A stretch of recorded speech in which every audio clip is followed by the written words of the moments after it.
Welcome to Under the Hood Podcast. In this podcast, we pop the hood and give you an inside look at the hows and whys of our ministry here at Cornerstone Church. I'm Michael Nave, your host.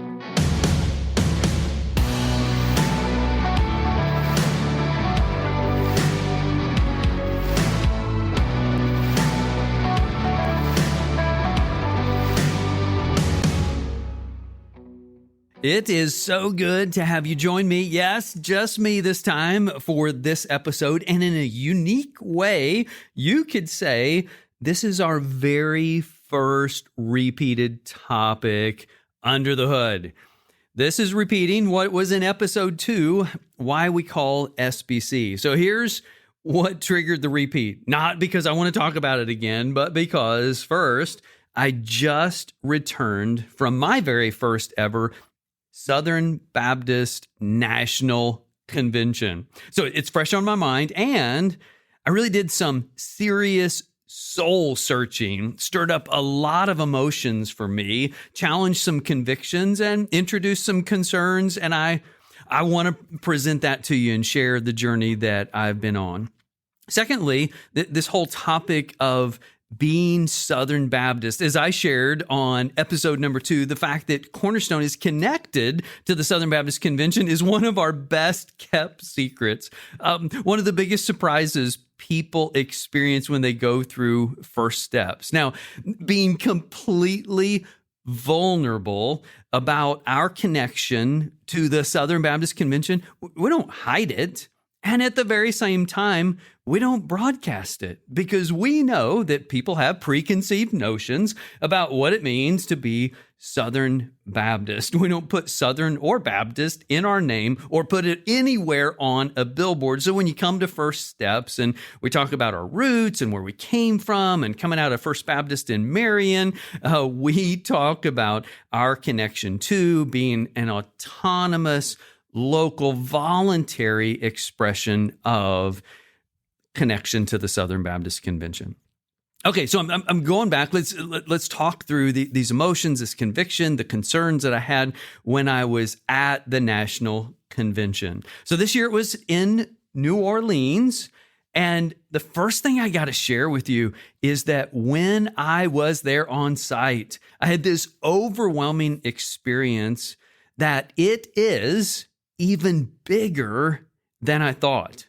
It's not that I didn't know how big the Southern Baptist Convention is, but this time I felt it. Like I almost had a sense of awe. Like I was in the room, this massive convention center with 12,700 registered messengers, like 12,700 people representing some 47,000 congregations. Every weekend, about 4 million people gather in Southern Baptist churches across the United States.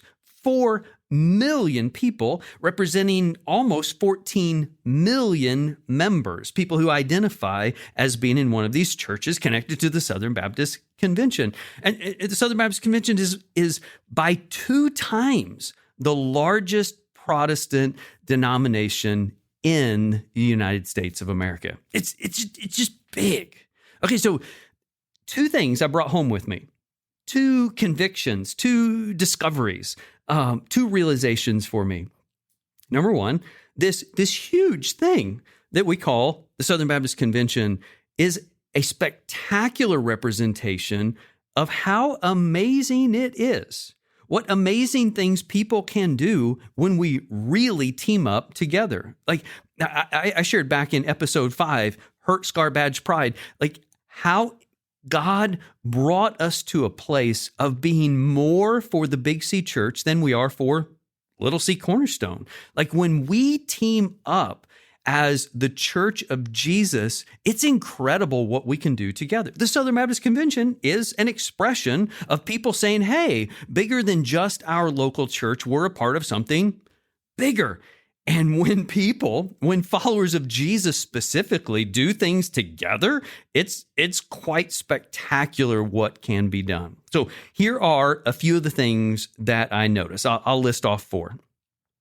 First of all, are our colleges and seminaries. So as a convention, we have these private schools, but because of our partnership, when we go as students to these schools, we go at half price. Think state tuition level. I have benefited from our seminaries.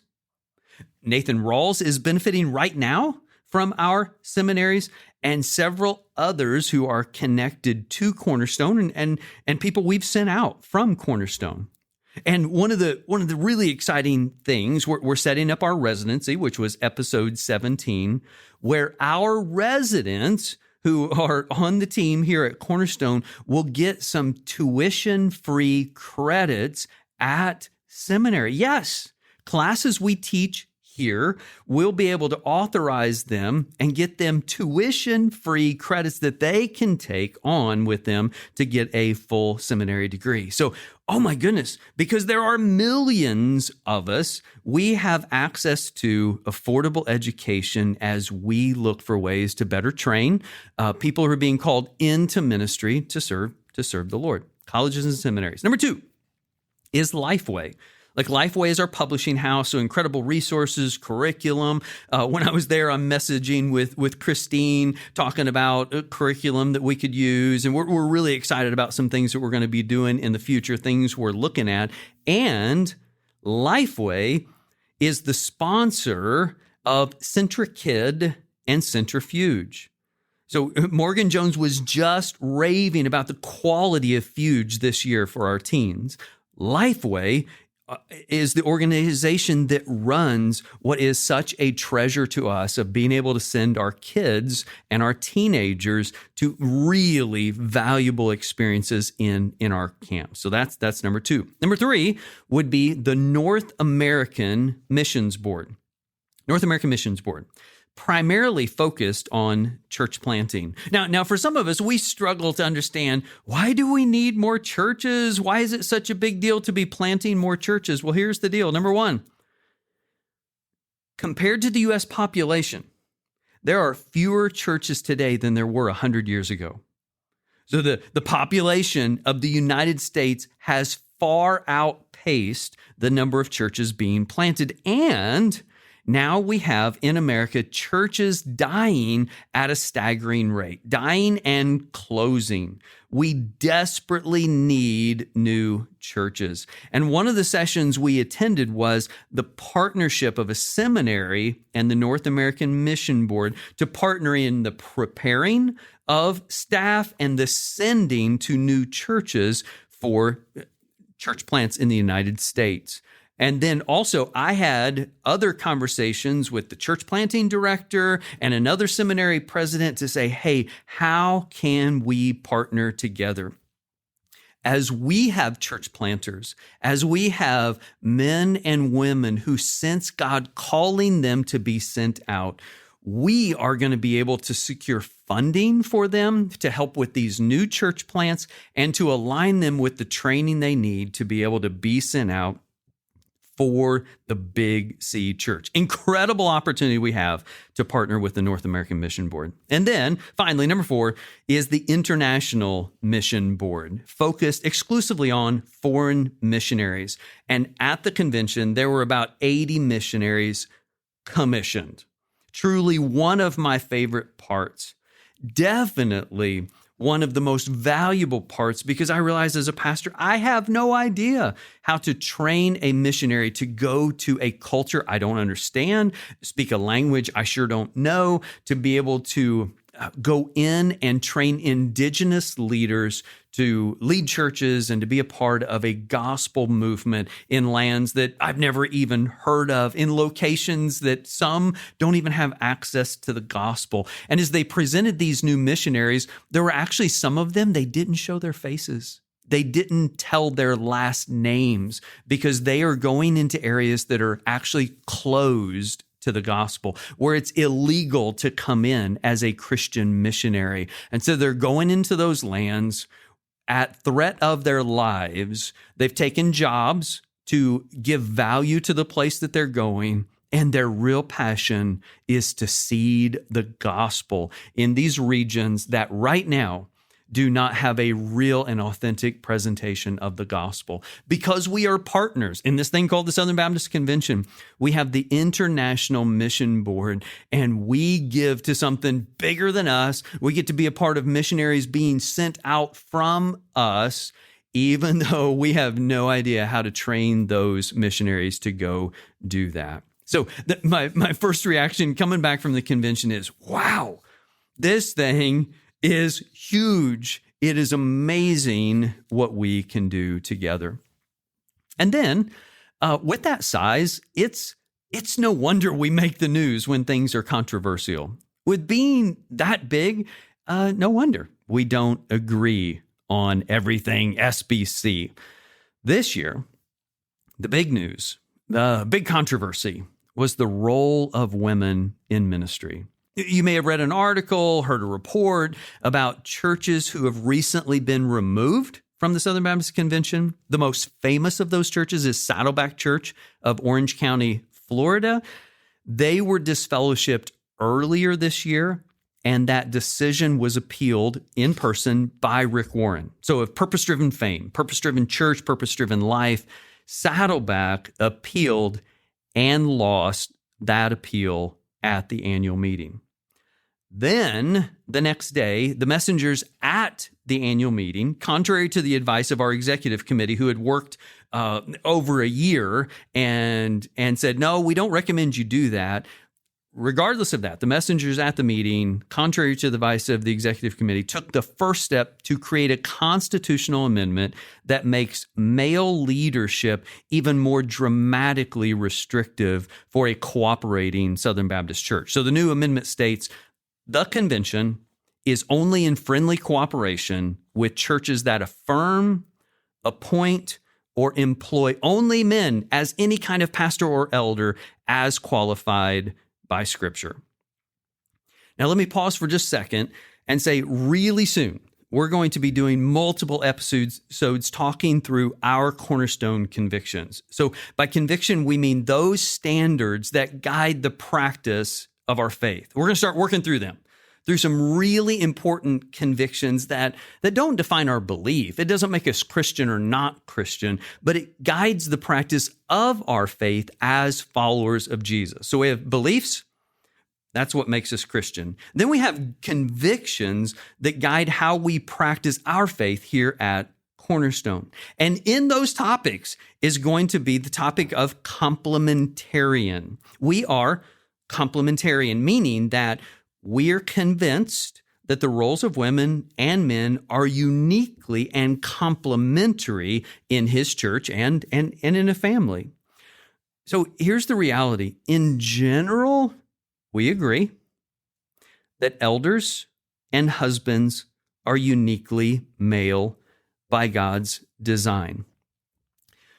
And even though I sat there at those meetings realizing, okay, I pretty much agree with this. There was one word in this new amendment to the Constitution that really made me flinch. This word affirm. It really concerns me because it feels like I can't even affirm that another church has a female pastor, another genuine church who just has different convictions than us. It's like, wait a minute. So if I affirm a female pastor serving in another church, if I say, oh yeah, I recognize you are the pastor of that church, am I in violation? But far more troubling to me than that was the tone. Like the tone of not just people who stepped up to the microphone to say what they wanted to say, but the tone of some of our leaders. I perceived, my perception, that there was an attitude that about being right that really troubled me. There we were, disfellowshipping churches as a convention. And it felt like some of our leaders cared more about being right than they cared about severing congregations from our fellowship. I get it. It is imperative for church and even a denomination to be unified. But the way some of our leaders spoke, it sounded like they cared far more about being heard than they did about hearing. Be quick to listen, slow to speak, slow to become angry, for the anger of man does not accomplish the righteousness of God.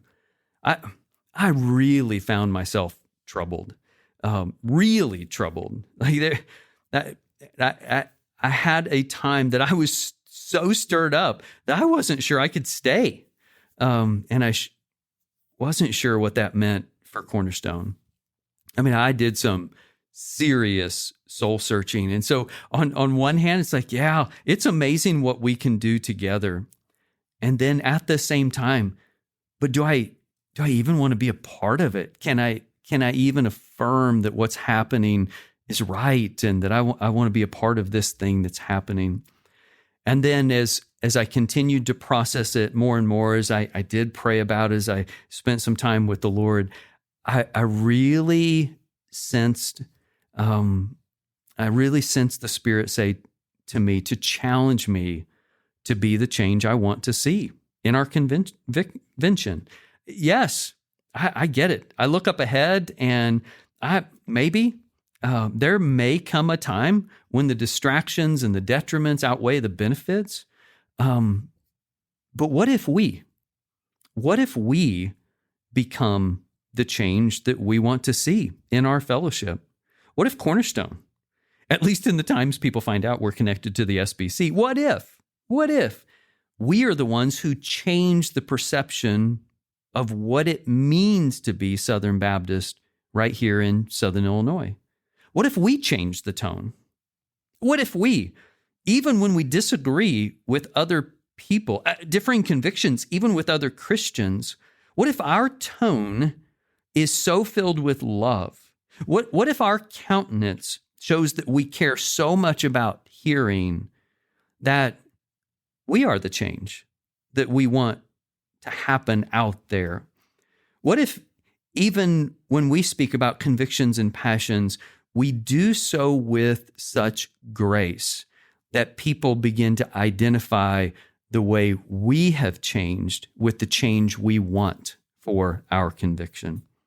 And I'll say again, sure, there may come a time when we can no longer walk in agreement with the Southern Baptist Convention. There might be a time. But until that time, we have no idea what's coming up in the future. But until that time, what if we represent with all of our hearts, in all of our words, in all of our actions and attitudes, the change we want to see? I'm inviting you to take that journey with me, to go all in until we can't. What if the Lord uses us to bring change, to change tones, attitudes, and actions in such a way that the incredible resources we have as a convention of millions and millions of people are used to bring about both change and multiplication and more missionaries and churches sent out? What might happen in our world if we partner like that? I invite you to take that journey with me.